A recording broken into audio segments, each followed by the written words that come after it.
છઠ્ઠા સ્ટાન્ડર્ડથી જ યુપીએસસીની સિવિલ સર્વિસીસની તૈયારી કરતી હતી. તો પહેલાંથી જ એક માઇન્ડમાં હતું કે સોશિયલ સર્વિસમાં જવું. એટલે કોલેજ સ્ટાર્ટ થઈ ત્યારથી મેં એનએસએસ જોઈન કરેલું. તમને સામાજિક કાર્યની પ્રેરણા ક્યાંથી મળી અને કયા વર્ષથી તમે ચાલુ કર્યું? મને સામાજિક કાર્યોની પ્રેરણા હું એનએસએસમાં જોઈન થઈ પછી મારા સિનિયર્સ તરફથી મને પ્રેરણા મળી અને મેં 2021માં કોલેજ જોઈન કરી અને 2022માં એનએસએસ જોઈન કર્યું હતું. તમે કયા કયા પ્રકારના સામાજિક કાર્યો કરો છો? હું અત્યારે બ્લડ ડોનેશન કેમ્પ, પછી ટ્રી પ્લાન્ટેશન, પછી જે વૃદ્ધાશ્રમમાં જઈને એ લોકો જોડે બેસીને વાત કરવી, એ લોકો જોડે ફ્રેન્ડશિપ ડે સેલિબ્રેટ કરવો, પછી જે અનાથ આશ્રમ હોય એ લોકો જોડે જઈ બાળકો જોડે જઈને અમે લોકો એક્ટિવિટીઝ કરીએ છીએ. પછી અમે લોકો બ્લડ ડોનેશન કેમ્પ કરીએ છીએ. અમે અત્યાર સુધીમાં 6,000થી વધારે યુનિટ બ્લડ ભેગું કર્યું છે. પછી અમે એક ઇવેન્ટ કરીએ છીએ જોય ઓફ ગિવિંગ કરીને. એમાં અમે દિવાળી પર જેટલા બી કપડાં, ચપ્પલ, પછી રમકડા બધું ભેગું કરી અને સ્લમ એરિયામાં ડોનેટ કરીએ છીએ. પછી અમારી એક ઇવેન્ટ છે રંગ અમેઝી કરીને. એમાં અમે અમદાવાદની આ જે એલઈડીની જે દિવાલો છે એને પેઇન્ટ કરીએ છીએ સારા મેસેજ મળે એ હેતુથી.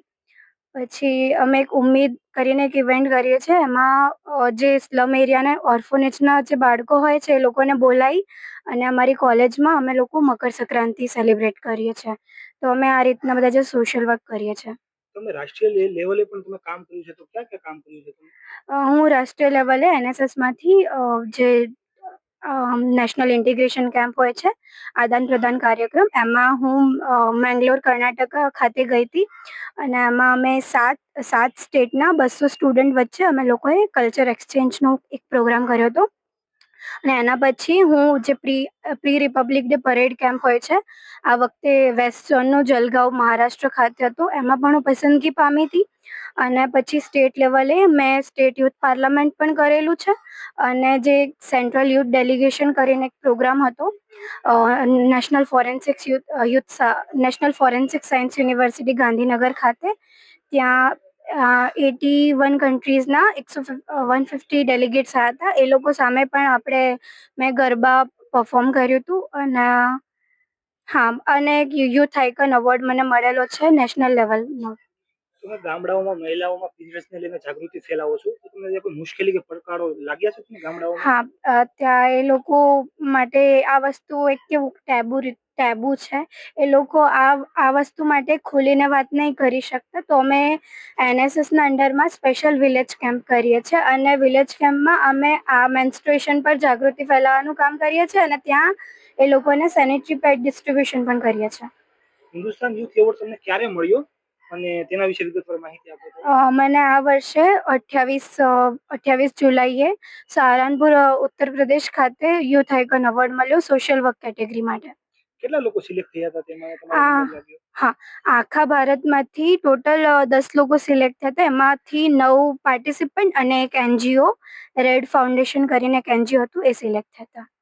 આજે આંતરરાષ્ટ્રીય યુવા દિવસ છે કે યુવાનોએ સામાજિક કાર્યો કરવા જોઈએ, કે લોકોમાં જાગૃતિ ફેલાવવી જોઈએ, તેને લઈને તમે યુવાનોને શું સંદેશો આપશો?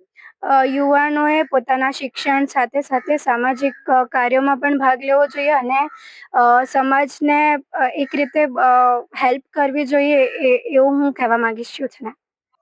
સાક્ષી અમારી પાસ આઉટ એનએસએસ વોલેન્ટિયર છે. એણે ઘણા બધા પ્રોગ્રામમાં અમારી સાથે ખૂબ જ સારું કામ કરેલ છે. મોસ્ટલી તો અમે બ્લડ ડોનેશન કેમ્પ કરતા હોઈએ છીએ અને એમાં દર વર્ષે અમે 800થી વધારે યુનિટ્સ બ્લડ કલેક્ટ કરતા હોઈએ છીએ. એમાં સાક્ષીનું ખૂબ મોટું પ્રદાન રહેલું છે. વત્તા સાક્ષી ટ્રી પ્લાન્ટેશનમાં પણ ઘણું બધું કામ કર્યું છે. આ ઉપરાંત અમે રંગ અમેઝી એમાં વોલ પેઇન્ટિંગની કોમ્પિટિશન કરાવીએ છીએ અને ઉમ્મીદ કરીને એક પ્રોગ્રામ કરીએ છીએ કે જેમાં નાના બાળકોને અમે બોલાવીએ છીએ અને અમને સાથે અમે ઉત્તરાયણ ઉજવીએ છીએ. તો આવા ઘણા બધા પ્રોગ્રામમાં સાક્ષીએ ક્યારેય ના પાડી નથી અને હંમેશા એ ઉત્સાહપૂર્વક એમાં સહભાગી થઈ છે.